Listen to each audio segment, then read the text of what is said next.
Welcome to the POV podcast, season 2. My name is Kate Trira, and I am so glad from wherever you're watching us from, morning, day, night. Thank you for watching. Remember, season 2 is all about African leaders and African stories. And African leaders come in every form, shape, and even sizes. Mine came in a tall glass of niceness today. Her name is Kimberley Chesaina. And what I like about Kimmy is I discovered her on TikTok. Great things you find on that app. And one of the most beautiful things I found about Kim is how she owned her own story. A journey of a resilient woman who decided to turn a whole new leaf and make a name for herself. Welcome, Kim. Thank you so much. Thank you so much. What a wonderful introduction. I'm Kimberley Chesaina. Yes, I'm very tall. And thank you so much for all the wonderful words you've said about me right now. I feel so wow. Thank you. There's something I really liked about Kim, and one of the reasons that we just clicked and I was like, I really need to have this girl on my show, is someone who owns her story. And part of Kimmy's story has not always been a beautiful one, but right now it looks so beautiful. It's a renewed story. It's a story of going through the dark tides, getting into addiction, meeting people who are not good for your life, and then turning all that back to saving other people. What are you doing now with your life?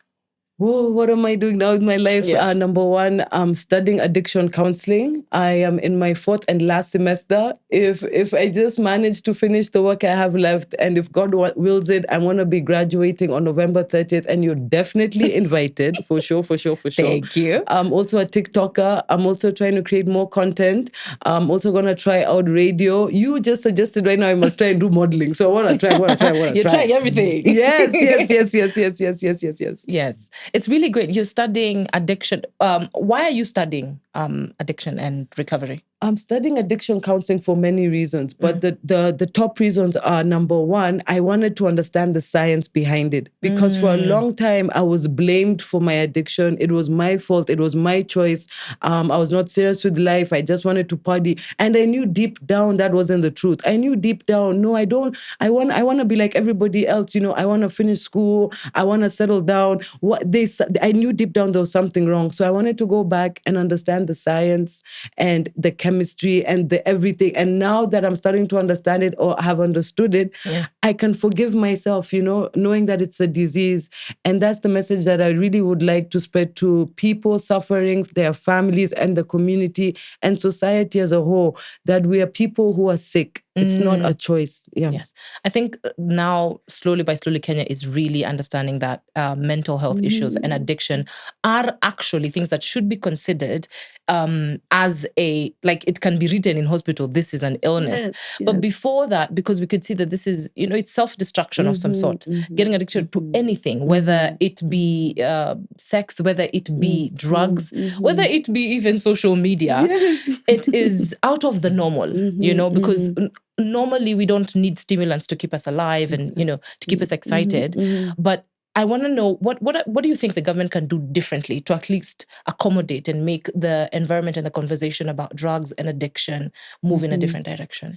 I think what the government needs to do is to come down to the ground, find people like me. We're so many, people who are able to articulate themselves, people who are overcoming this disease. And I think just going like a media run, to just sensitize the whole country about addiction and what it really is, and how to spot it, the treatment that is available, just educating the masses. And then thereafter, there's so many interventions. They're doing such a great job already, especially for the addiction that I'm suffering from, which is an opiate addiction, which is hard drugs, which is heroin. They partnered with, I think it's the CDC, the Center for Disease and Control, and other partners and our government, and they brought us a medication called methadone. And through that saved me. I wouldn't be sitting here today if it wasn't for that. So they're already doing something amazing, but of course there's always more we can do. And now with the methadone program, I think it's been around for less than 10 years. So now is when people who are going through the program, you're now seeing the results. So they should take the people who, who are making it through and put them together in one room, and we can brainstorm on how we can help more and more other people, or at least get methadone to more counties, It's not easily available. No, it's not. Is it expensive as well? It's free. It's free. Oh my God, I thank Jesus Christ, it's free. And imagine in first world countries like America and whatnot, they pay so much money for the methadone. In Kenya, it's so free. Much. It's free. It's absolutely free. Your only cost is your transport to the clinic and your transport back. Aside from that, you get your methadone free of charge. You get to see a psychiatrist for free. You get to see a counselor for free. You get given medication. If I'm taking methadone and I happen to get malaria, they'll still give me medication for that malaria separate from my methadone for free. Yeah. So it's wonderful. But the problem is, the shortcoming is that it's only available in Kisumu, Mombasa, and Nairobi. And heroin is everywhere. Being a Kalenjin, I feel like that is one of the things I would like to fight for methadone to be available in Eldoret, because it's also a university town. Yes. And, this addiction, the problem of addiction is growing. It's not lessening. It's not going anywhere anytime soon. So we need to put some methadone there in Eldoret. We need to save our guys, man. I'm glad, because when we had a discussion, you mentioned that this is something you have to take before you go anywhere. It's something like you take a little bit regularly. And I can imagine it's something that stabilizes you from what you're coming from. But let's go back a little bit, because you have mentioned part of, what you were addicted to. And I won't lie, I'm a little bit shocked, because I find heroin very hard to find. But you said it's very available. And I'm like, kwani how much? Sorry to ask. Even for me, when I came, I was in SA for a bit, and then I came back to bury my mother. And in SA, drugs are so available. I mean, you'd go to a club, and they even had menus for there's a club called Horror Cafe in Johannesburg. And you walk in, and there's little Rasta men with like long dreadlocks, and they have menus, and you can order whatever like weed, ecstasy, whatever pills or bang you would like. Yeah. But in Kenya, I really thought there's no drugs. But I'll tell you, when you're looking for something, you will find it.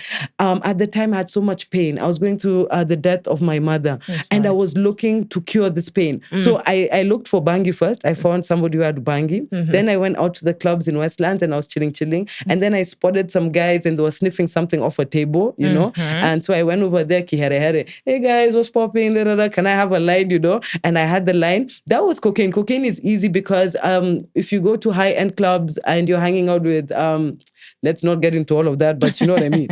You'll definitely find it. But heroin is different, because heroin is found in the ghetto. It's found in the sticks. So me coming from suburbia, me coming from this very privileged background, and I thank my father so much for working so hard to afford me that lifestyle when I was so young. Yeah. I didn't know where to find it. But if you grew up in the ghetto, like my friends from the ghetto will tell me, we grew up seeing junkies, we grew up seeing heroin, we grew up seeing dealers everywhere, in every corner. Yeah. So I guess it's just more about geography and who you know and how far you're willing to go to find what you're looking for. There's something about pain and the fact that we all want to numb pain or forget. Even when we're going through even little struggles of rent or anything, we always want to numb the pain. And I can imagine coming back home to say goodbye to your mom was one of the most difficult moments for you. Yes. Do you remember people who walked with you through that journey?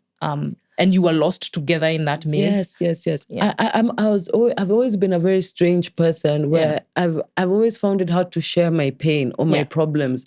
I've never been able to have a very close friend who I just cry to or just tell ABCD. I always internalized a lot of things because I always had to be very strong. I'm the 6th child and we're about 8 children.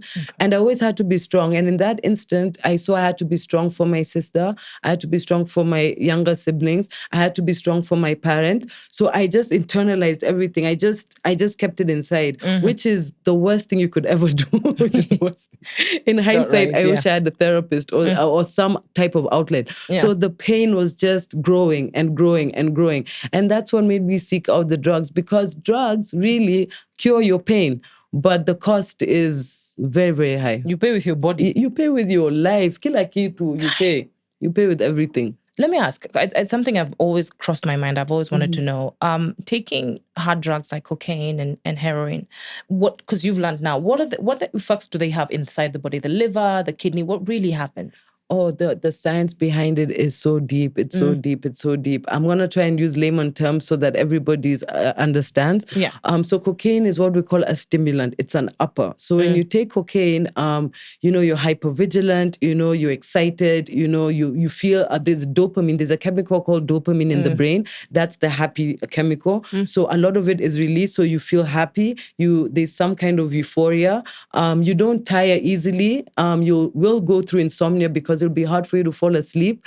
And so you're just on this ting, ting, ting, ting on, where heroin is the complete opposite. Heroin is a depressant. Okay. You will still get the dopamine release, so you will feel euphoria and you will feel good and you'll feel calm, but you're not, your body will be more sedated. You know, your muscles will be relaxed. You'll be more at a low and a more at a calm. So you won't be bouncing around, and you'll also be very, very drowsy. You know, your concentration will go down. So you'll find a heroin addict will usually be like this. I think you see them on TV. They call us zombies. Oh my God. They call where somebody doesn't. They used to call you zombie. They don't call you zombie anymore. They don't anymore. Yes. Oh my God. I don't have a TV. I don't have a TV. I don't know. No, once you've recovered or you're in the journey of recovering, you can't call you the past. You're a new person. It's true. But it hurts me sometimes. I see the media going over to like Mombasa, the coast, whatever, and they're recording drug users. And you know, we call it in the street, it's called kudenga. Kudenga is like when somebody is standing, they seem like they're falling down, they come back up, and they seem asleep, but they're not. You should try put your hand in their pocket and try and rob them, and you'll know that person is not asleep.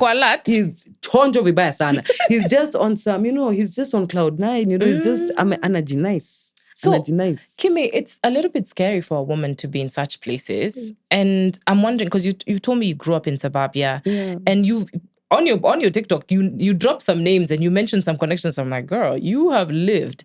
How did you end up in the ghetto, and which ghetto were you living at, especially in Nairobi? So I grew up in two really nice areas. We had property in Mombasa and Nairobi. So I was back and forth, Nyali and Lavington. And so it was a very nice upbringing. You know, I never shared a room with anyone. I always lived in a huge, huge house, upstairs sitting room, downstairs sitting room, cars in the parking lot, you know, private British prep schools. It was a really, really nice upbringing. Beautiful, beautiful, beautiful. Yeah. How I ended up in the ghetto was this pain, you know? I had painful experiences when I was a young child. I had painful experiences all through my teen years. And when I mean painful, trauma, what trauma is just a wound. It's actually an old Latin word for wound. So trauma is a wound. It can be small, it can be big. You know, I went through bullying when I was in my primary kindergarten years. In high school also, I never felt like I could fit in. And then there are the big traumas. You know, when I was a little girl, I was taken advantage of by a man.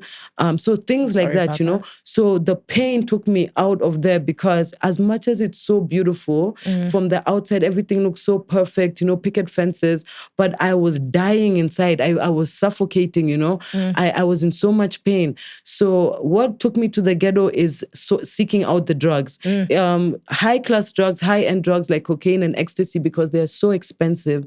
It's very difficult to find them in the ghettos. It's very, very difficult. You're saying it's so expensive. I'm like, heroin, how much? Is under how much? Heroin right now, you can get a sachet for 150 bob. Oh, that's cheap. But then once your addiction progresses, you will need 30 sachets. I would need 30 to 40 sachets a day. And one sachet is 150. What we call a booster is a pack of 10. So a booster is 1,500, right? So imagine you need 4 of them or 3 of them in a day. That's over 5,000 shillings daily. So it starts off cheap, but it gets really expensive really fast. Along the way. Yes. So this booster will keep you like on zone the whole time so that you stay high. Yes. Like for me, I would wake up in the morning and I would need 4 to 5 sachets to kutoa lock, you know, to remove the withdrawal symptoms. And then 2 hours later, I would need to top up with 3 more. Another 2 hours later, because heroin gets metabolized really quickly in the body, especially the euphoria. The euphoric effects dissipate very, very fast. Within, you feel the best feeling in the first 15 minutes, and then it just starts going down. And then you'll start feeling the withdrawal effects. I think after 4 to 5 hours, you'll start, we call it meowing. You'll start yawning. Your tears are falling down from your eyes. You feel like your joints are locking, you know, and it gets worse and worse as the time goes by. Yeah. So because I want to keep the withdrawal symptoms at bay, I would never want the heroin levels to go down. I would always want to maintain them at this high. And that's why I kept needing more and more money to keep buying more. And you get. And where were you getting this money from? Or at first, when I started my addiction and I fell into the heroin addiction, it was easy at first because I was working. It was still easy for me to call my parent or siblings or family members and I need to borrow 5,000. please help me with this much money, boom, boom, boom. And then I started selling my things. I started selling my phones, my curtains, my fridge, my microwave, my bed, my mattress, my shoes, my clothes, everything. That's a mattress na utalala wapi, babe. Sasa si unajikunja. When you're with heroin, you can sleep even in the rain. As long as you have that heroin, have you slept outside before? Yes, I've been homeless for so long. Girl. I was homeless for so long. I would sleep outside. I would kunja myself. There's an area in Gara where the Indians have beautiful houses there. I think they're like buruburu houses, like semi-detached. So there's a veranda at the front. So I would try and sleep on the veranda, but it's stone. So that's when I started to realize you can't put your skin on the stone because it's so cold. So I'd get a cardboard and lay it down and then lay on top of the cardboard. And then I would still be freezing because I just have the clothes on my body. But the heroin, you will sleep the sweetest sleep you've ever slept in your life. I always joke and tell people I haven't slept for 2 years. I truly haven't slept for 2 years. Since I've been sober. You used to get. And then, so I went over to a lodging somewhere in Kirinyaga Road and I stole a blanket. And so now I would cover myself with a blanket. And then I got a gunia so that during the day when I'm Kidogo, I was building my little house there. Okay. Kidogo, I'd get a gunia. So during the day when I go to hustle, I'll throw my cardboard, my thingy in the gunia and hide it somewhere. And then, it progressed like that. But then obviously the homeowners were getting really upset. They would come outside at 5:30 in the morning, they find somebody laid there. So they would start chasing me and they were very disrespectful. And that's when some mechanics in the area saw me. They pitied me. They called me. There was a small box. It's a little metal box. And they told me, you can sleep here, but at 6 in the morning, you leave and you sweep the area. You come back and you come back alone. But unfortunately, they're not only making this deal with me. Yeah. So sometimes you'd find other people who've been allowed to sleep there and we would fight at night or when it's raining. The parking boys would come and they would harass you. It was really scary. It was very scary. Every single day was a fight for your life. Every day on the street is a fight for your life. When was the last time you were on the streets? The last time I was on the streets was just before Corona came. It was 20. The last day I slept outside was March 5th, 2020. So COVID was good for you. It's like it came with a lot of changes, no? Yeah. And it hadn't even got to the country yet. It was by God. I was running away from some gangsters. They were hunting me down. And where I was sleeping was outside a drop-in center where people get inducted for methadone. So the director there, I think the gangsters had come to look for me. Why are they looking for you? Ulikuwa na deni ama? It's not Deni. No, gangsters don't look for me for Deni. So the director called me into his office, and what I was doing at the time, there was a previous guy who was doing the same. He was also a heroin addict. He was an Arab guy, and he was doing the same deals I was doing. So he called me and he told me that guy was shot. He was killed right behind this alleyway. You're sleeping there, he was killed there. So I don't want this nonsense here. You are going. I want you out of here. Go, and go. And you remember that's where the mechanics gave me a nice place to stay. So I thought, okay, I'm safe here because I'm in this metal box. The mechanics know me at least. There's a drop-in center here. If I'm chased away and I'm now on Kirinyaga or Globe, whatever, they will find me. So that's when I decided, you know what? He was an old man. I used to call him Ze. So I told him, can you hide me in your rehab? I hear you have a rehab.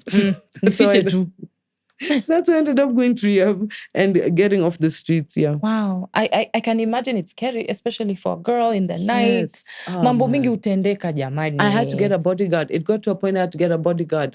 He was a fellow heroin user. You had a bodyguard in the streets. I had a bodyguard, my guy. His name,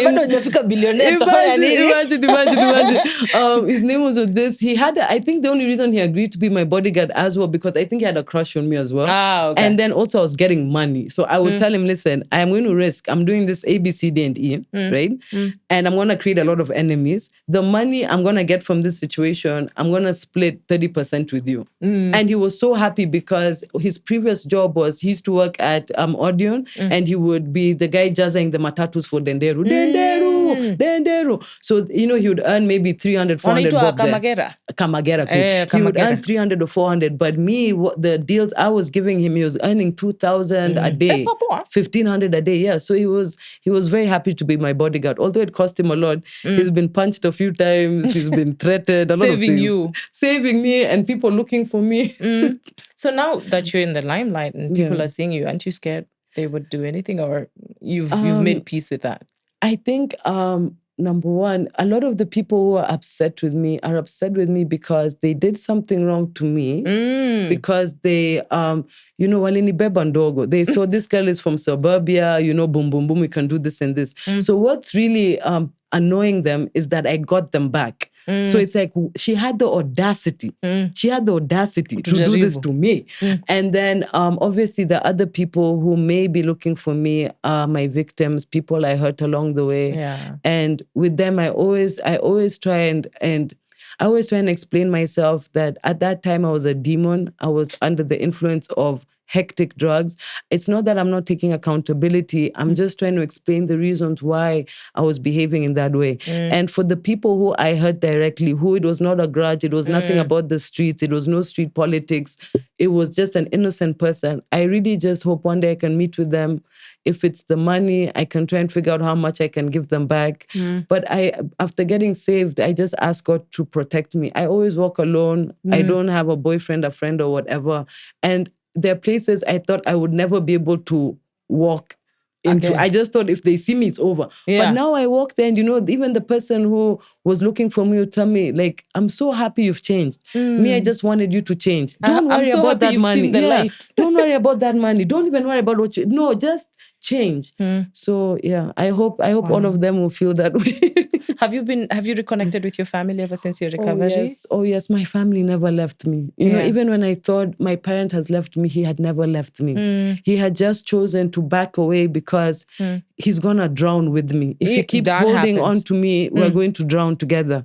So he had to take a step back. Even when I was homeless by choice. My parent was paying for a hostel. And I was meant to be staying in that hostel. But then I didn't want to stay in that hostel. So I struck a deal with the matron and I told the matron, you've been given X amount of money. You don't even want me here. Because the other people in this hostel are students. You understand? I am a raging drug addict, right? I come here, the door is meant to be locked at 10. I'm outside at 11. I'm smoking cigarettes. I smell of bang. It's a mess. So you take this much money and I keep this much. And I would have like 8,000 bob. And that 8,000 would be done in 24 hours. Damn. And then I would be back homeless. Yeah. It's a crazy time to be, in the streets. And I can imagine, unaongea kizungu mingi kwa streets. How are they handling you? Because unajua lugha ya ground, see the same na corporate hapa kwa ofisi. Lugha ifanani. Ulikuwa na masquerade ama what were you doing? Because unaona haka kadem kamekuja kizungu mwingi hapa kwa streets zetu. It was so bad. It was so bad. When I started entering the ghetto, I was driving. So I would park my car. I would park my car and send somebody to bring the heroin. When I lost the car and when I don't even have money to pay the person I'm sending, I had to walk into the den. And already, once you're in the ghetto and you come and you have a car and your story is already everywhere. Yeah. So it already got to the pushers and the other junkies in the den. There's a girl who speaks English, who drives a car. You understand? She's so rich. Anakujianga mizigo. Exactly. So when I started walking in there, I still had money. I was still buying. I just didn't have a car and I just couldn't be paying people. So they were so friendly. Come and sit here, madam. Oh, do you want cigarettes? Exactly. When I lost the money, when now I'm trying to ask the dealer, please, can you give me 2 boosters? The disrespect, the attitude, because they never accepted me as being part of them. As much as we're here using heroin together and whatever, you are from suburbia. And there's this hatred, there's this, I don't want to use the word jealousy, I hate that word, but there's this hatred towards people they perceive to be better than them. Or people they perceive to believe they have more than them and they have money. And you grew up and you had a house and you had both parents and you had a car and you went to school. I never had any of that. I don't even know who my parents are. I grew up in a children's home. So there's this hatred. I don't know whether it comes from them imagining that I am taking my life for granted or I'm throwing away my opportunities or it's just, I wish I was you and I don't know how to be you. So I'm just going to hate you. I'm going to make sure I make you suffer the way I've suffered. So that's why I call myself the toughest and the hardest junkie in this country because I was never accepted. I went through hell. Other junkies would steal, but when I steal, they would grab me and take me to where I've stolen. I would sleep in the worst place in the drug den. Apo Grao, they would make sure I'm sleeping next to the poo-poo, the feces. And if it's raining, nobody's going to allow me to get cover. I would be picked on all the time, with all that English you're talking and you're here asking for 10 bob, unajua at least uongee lugha ya ground. I even learned my Sheng and my Kiswahili was sharpened as a drug user. When I started, I didn't know Sheng, I didn't even know good Kiswahili. I didn't even know how to say the time in Kiswahili, like saa sita, saa saba, saa nane. I had no idea. Inasumbuanga hata sisi, inasumbua kila mtu. So, but then when I was in that environment, I had to adapt, and I had to thrive, and I made it. And I made it in a way that even the girls from that environment cannot make it the way I did. I never had a boyfriend. I never had a husband. I was never married to any man in that drug den where I had their protection, and that even fueled the hatred more, because the majority of people who use heroin are men. Yes. And then also being a Kalenjin, majority of them are from the Kikuyu tribe, sadly, yeah. So I was an outsider in all ways. You don't even speak the language. I don't speak the language. Look like them. I don't look them. I'm a giant, and then I'm here refusing their advances. And when you reject them, it's, you have Maringo, or you're a show-off, or you think you're better than us. But it wasn't that. It was just, I just want to use my drugs, you guys, I don't want all of that. So they would really pick on me for nothing. The girls as well, they would just try and find issues with me out of nowhere. There was one who was trying to cut me with a razor blade on my face. Oh, no. Just insane things. Insane. What? So I had to become tough. I had to become hard. I feel like your mom was really protecting you all that time, because that's a lot of people would never make it out alive. That is the hand of God. I'm telling you, I even when I was not praying and I hadn't given my life to God, God never left me. He never left me, because even the deals I was doing and the routes I was taking, men, junkies who are men were afraid to go down that road, and I would go down that road. So I really believe God was with me, protecting me, and I was never a bad person. You can ask all the junkies if they'll say the truth. When I had money, I would buy drugs for people. Even when I was broke, I would allow people. I was very friendly, and I was very generous, and I think that's what also saved me a lot, just being a good person, even in the midst of this darkness. Let's go back a little bit before we lose the car and the job and everything. We see something that's very common right now. It's called a functioning alcoholic. Oh, yes. Is there a functioning junkie? I think to some extent. I worked for a whole year. at a fintech company, a very, very serious company. Yeah. And I was a junkie throughout. So you're checking in at 8 a.m. Even job. Before 8, I was checking in at like 6 o'clock in the morning. At the time, I was staying close to the river. So I'd have to drive down Mombasa Road at like 5 or 4:30 in the morning. I would make it to the office at 6. Park my car at the basement, call my drug dealer. He would come outside the office, give me the drugs, use the drugs, go upstairs to the washroom to now get dressed, because that was when I was still staying at my parents' house. But now when I became homeless, when I still had my car, I would have all my clothes in the boot. So then I would carry my clothes upstairs, I would change in the washroom, I try and put a bit of me, try and look together. But then, it's a sedative. So, my boss would walk in, the CEO would always be there earlier than me, or even just after I've come in, and you'll just find me there at my desk like this. Like, are you sleeping? Unalala. Nini? It was bad.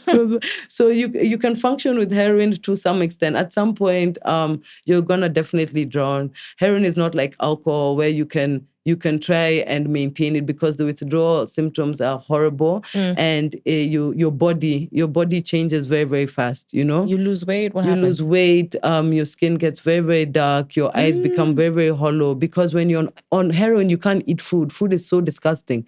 If I'm on heroin and you bring me chips or KFC, I'll want to vomit. Heroin addicts only eat sweet things. Biscuits, cakes, soda, juice. That's what we eat. That's our food. So that's what you used to eat. That's what we used to eat. Sorry, now. We're a new person. We're a new person. I forget. Yeah. But that's what we would eat. That was our sustenance. So you can imagine you're using a class A drug. And then you're just putting a lot of sugar in your system. You're not drinking water. We don't like water as well. Heroin junkies, we don't like drinking water.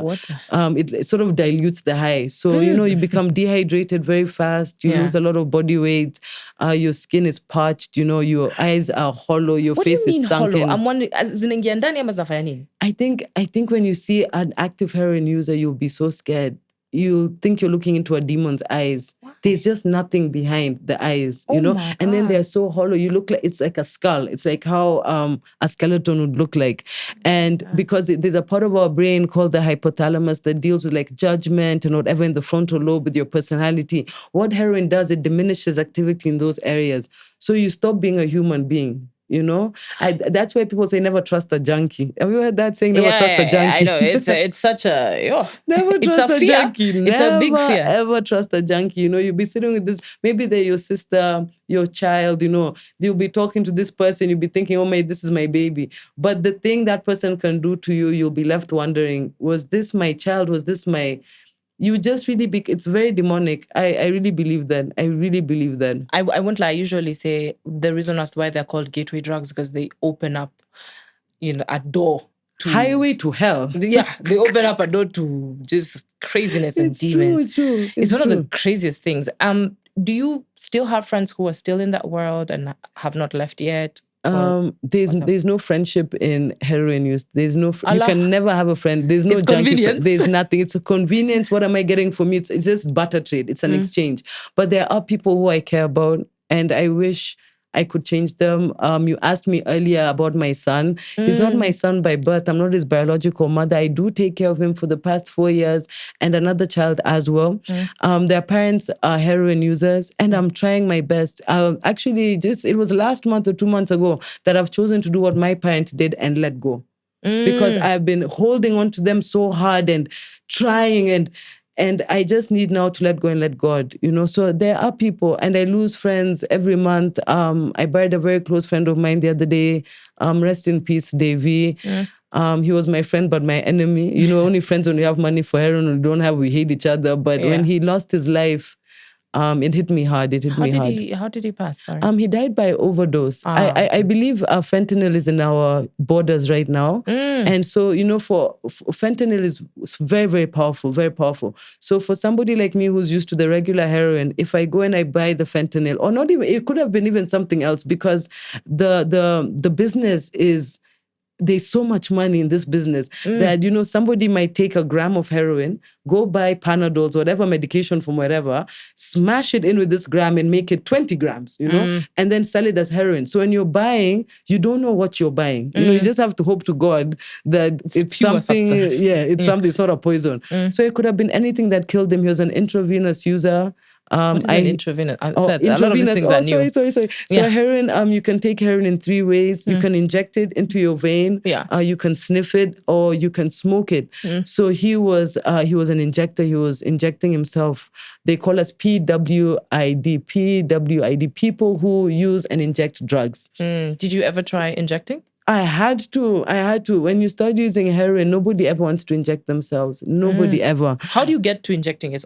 How is the first is sniffing, and then you graduate, or what happens? I actually never. Actually, people start with sniffing. They skip they start with smoking.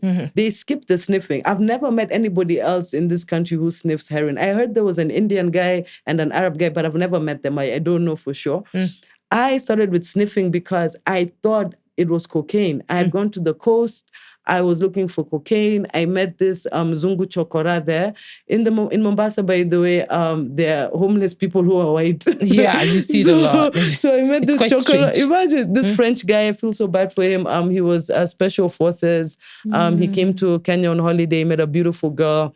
Settled down, sold his properties, came here, decided to settle down, decided to put everything in her name, was sure this is everything, this is the love of my life. One of her relatives was an officer, and she had already started introducing him to heroin through weed. That's why I tell people, be very careful when you're smoking weed and who you're smoking the weed with. If you taste something curly on your tongue, because heroin doesn't have a smell, there's no smell, there's no odor, so you can't tell the difference. So he was hooked like that, and then she finally set him up with the heroin. So he went to court, he was given a bond, the family paid the bond, his passport stayed in the court. And so he just refused to go back and face the case because he knew for sure he's going to get locked up. So now he's homeless. He just wanders the beaches of Mombasa. Just when he sees his fellow Europeans, he tries to get a bit of money. So when I met him, I was trying to explain to him, he was French, so speaking was a bit difficult. But I was trying to tell him cocaine. And he was so eager. I gave him the money. He went. I was actually, there's a beautiful restaurant bar club called 40 Thieves, and I was there. And he came back and he brought me many sachets, and they were wrapped up in the silver wrapper that is you find inside cigarette packets. Yeah. So I looked at it and I said, nah, bro, I use cocaine. I bought cocaine a lot in Nairobi. It's either in a vial or in a black thing. What is this? And he convinced me, he was just, it's fine. So très bien. So I took the item, and when I sniffed it, I collapsed. I don't know what happened next. I just remember. And this is daytime? This is nighttime. It was like probably 7 p.m. I remember my boyfriend at the time hovering over me and everybody like, wake up. But I felt so good. As much as I've come out from this unconscious, I felt so good. And so I kept him close to me. Everybody at my cottage was so pissed. They were like, who's this guy? Who's this guy? But I'm like, he's staying. And because he has the stuff. Because he has the stuff. He's the good stuff. So I was using it deep down. I knew this is Did you know something. what that was? I think deep down I knew for sure it wasn't cocaine. And it wasn't heroin either. I wasn't trying to even rationalize to myself what it could be because I was having such a good time. But on my way back to Nairobi, we came back by a bus. I now started like understanding this is something very serious because I started having my withdrawals. I had used the last bit of heroin I had at probably 6 in.the.morning. By maybe 10 o'clock being in the bus, I was already diarrheaing on myself. My joints were locking. I had I felt like I was dying. And that's when deep down I knew this is something, but still bad. Not heroin. I still hadn't brought so when I got to Nairobi, I called my weed dealer. He lives in a ghetto in Kawangware. And I called him, I explained what I wanted. It's this unga, and I was explaining. And I think with the urgency in my voice and the way I was shouting and I think he got it because he grew up there, as I told you before. He's seen junkies. He knows what that unga is. So he brought it to me and immediately I was fine. Immediately after sniffing 4 sachets, I was back to normal. My body is functioning. I was like, oh, okay, this is heroin. This is definitely heroin. So that's how you remember you got hooked that's how I got hooked to it. I wish I knew. If I knew what it was, I don't think I would have tried it. And it's crazy that people around you saw you do these things and would not call you out or even be like, I don't think you should take this. Because you see, when you see a pregnant woman taking wine, you'd be like, wewe, wacha, Even if right now, of course, as stable as you are, if you see anyone even getting into alcohol, wewe, acha. Yeah, definitely. Who are these people who would let you do these things? Not that it's their job to police you. Yes. But, not. You can't let your friend mess up ukiona. You know what I mean? That's why, for me, even at my age right now, 35, with everything I've gone through, it's very difficult for me to call somebody a friend because at that time, I was dating somebody. I was in this big group of friends. We would move maybe 6 to 10 people. We would be out every single night at Electric Avenue. We would be traveling to Mombasa together, Nakuru together, Naivasha. I would allow them to stay at my house, my auntie's house. We would share everything. But then I realized that we are in this group because of pain. Every single person looking back, every person who I was around at that time, everyone was running away from something and they were trying to heal from something. So nobody could look and help the next person. They were trying to help themselves. They were lost too. Good. I didn't have any friends around me who were in school. I didn't have any friends around me who were determined, who had purpose, who had a dream. The people around me were people who were trying to get as high as they could get, who were trying to have fun, who were trying to portray this lifestyle that they weren't really living, who were trying to be so popular, be so validated. And so we were just all drowning. We're all drowning. I hear you. I think sometimes we levy our friends with so much work and policing us and being our moms, and it's not their job, You're supposed to be able to handle yourself. And, it's good. I'm glad that you realize that even them, they were in their own space. So you can't really hold them against anything. You really can't. I can't. Although my generosity and the kindness that I showed them, I never got it back in the way that I gave them.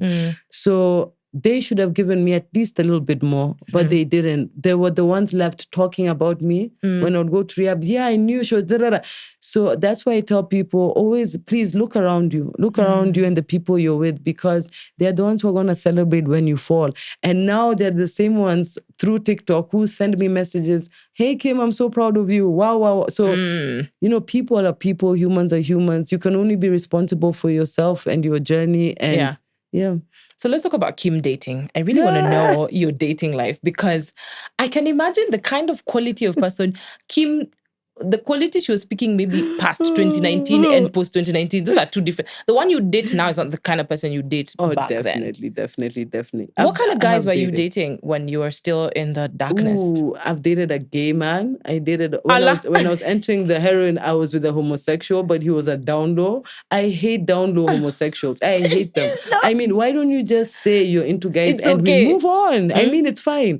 Why do you have to hide? And then you're just so I've dated a homosexual guy. I've dated a wife beater. I've dated a wealthy guy, another wealthy guy. I've dated fat, skinny, tall. I've dated all sorts. I've dated a drug dealer. I've dated all sorts. So you dated a supplier. I dated a supplier. So were you paying? Were you paying most times? I wasn't paying. Imagine I had to buy because I really liked him and he took me as a junkie. Like you're just yes, you're my girlfriend, but you're a junkie. You're gonna pay. You're gonna pay. No. It's savage. Let me tell you, for you to be a drug dealer, a heroin drug dealer, you're an animal. I think even using the word girlfriend, I'm being very generous. I was his girl. I don't know. So I would pay, and so I dated absolute losers. I dated people who were lost. I dated people who were confused. When I look in my past, I think I was only in love once, and the person I was in love with is my equal in so many ways, in my equal in personality, in insanity, in all kinds of ways, So I don't think a woman should date her equal in a man. Okay. I think a woman should date a man who is either more than her so that she can feel like she's not leading. Or if you're going to date a man I don't think a woman should ever date a man who's less. You should always date more. Yeah. And never equal, because you will just be butting heads, Yes. You'll just be butting heads. Who's on top of the other? So that was the love of my life. Do you feel like they really contributed to you getting lost? Yes, definitely. How? They were older than me. He was my first serious boyfriend. I was 19.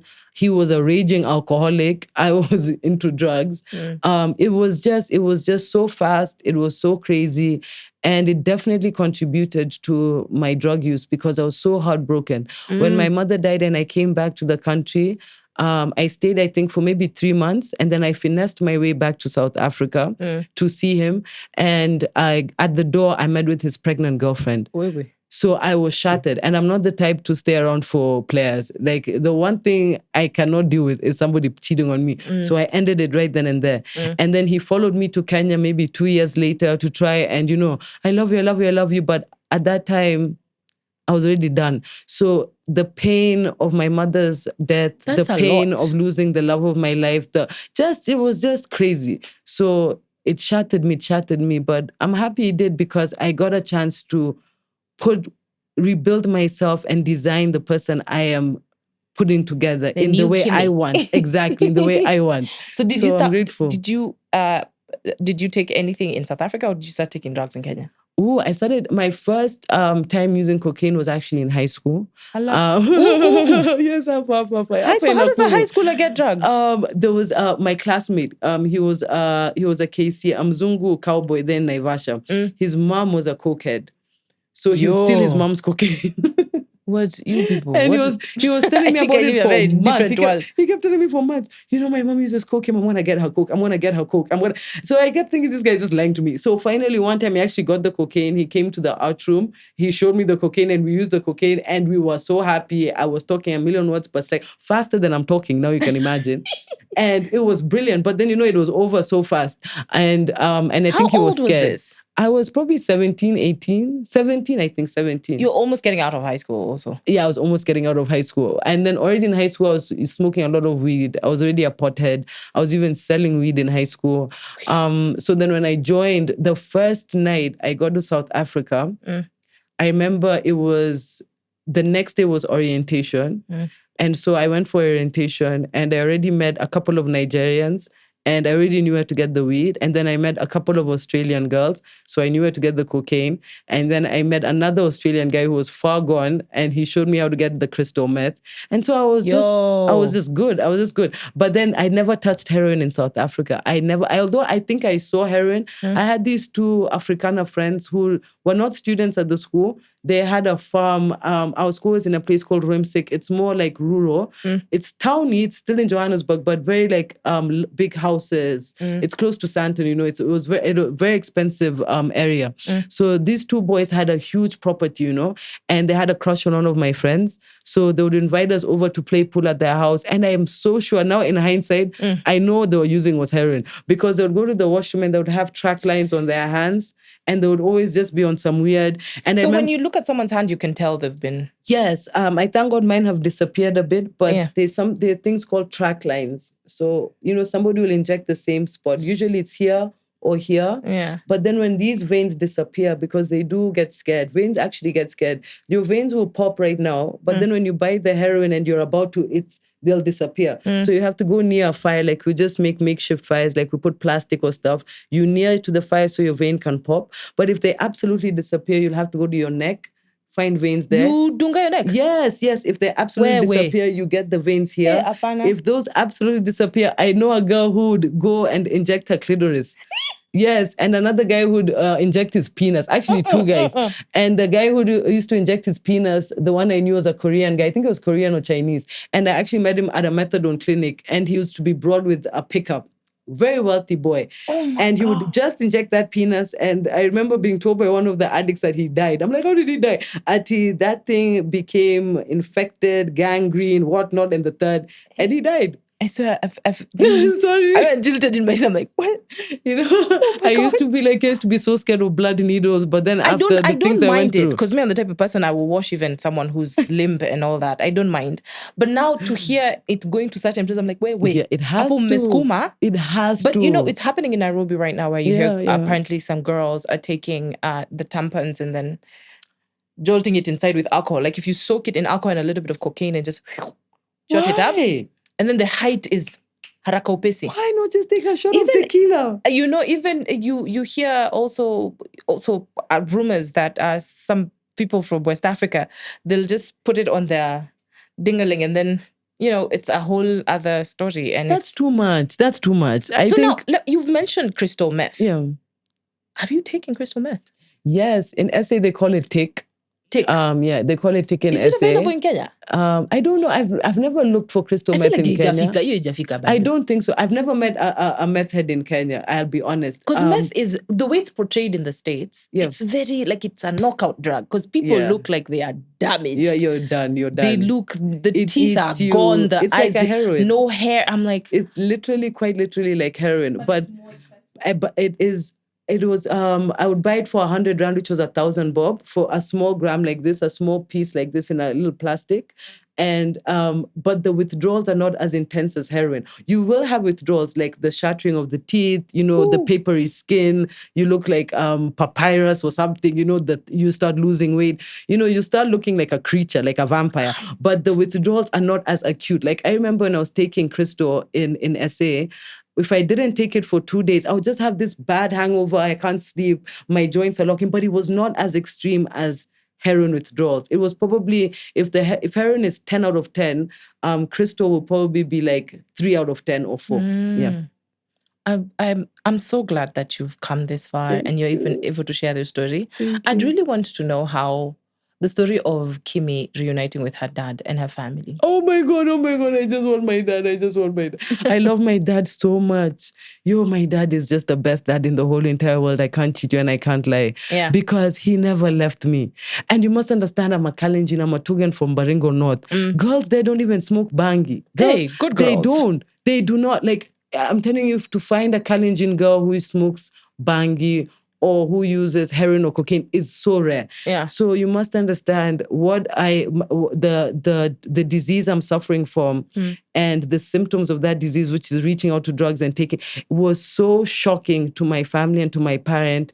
And it was so traumatizing to them that they are equally sick. You know, I know for a fact that I really embarrassed my father. I took away a lot of his respect and dignity by calling his friends, his business partners, you know, asking for money, you know, people calling him, I spotted your kid in town somewhere. No. And she looks, whoa. And, you know, a lot of people would feed him lies. Yes. I know they would stretch out the truth. There's this person who would go and tell him, I saw your daughter sitting on top of a red car and she was using cocaine. I saw your daughter selling herself into just extreme, you know, even right now being clean for 2 years is when I'm hearing these things and I'm like, when? How? It's like, I knew I was high, but I wasn't that high. And they think heroin causes memory loss. It does not.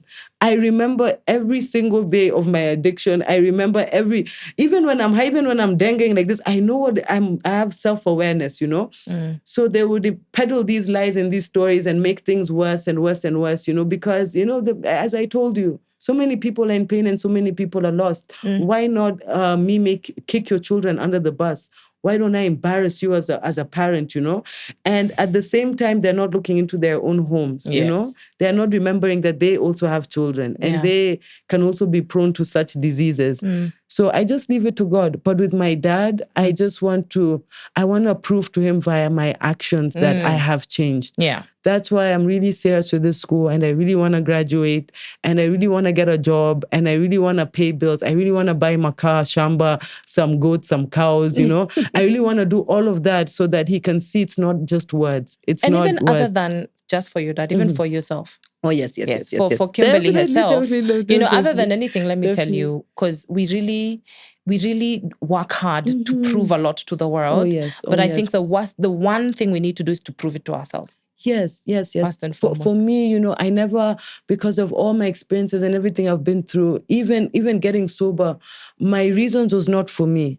Sometimes I think now is when I'm accepting or understanding that I am who I am and I should love myself and I should do things for myself. I think I'm growing into that reality now. Yeah. But for the past 2 years and most days, I do it for my father. I really do. I tell people sometimes, even in rehab, if you don't love yourself enough, if you don't care, even people who are suicidal, if you really want to kill yourself and you don't care, why not live for the person you love more than yourself? Why not change for the ones you love more? Yes. As you develop this self-love, as you grow to love yourself. Yeah.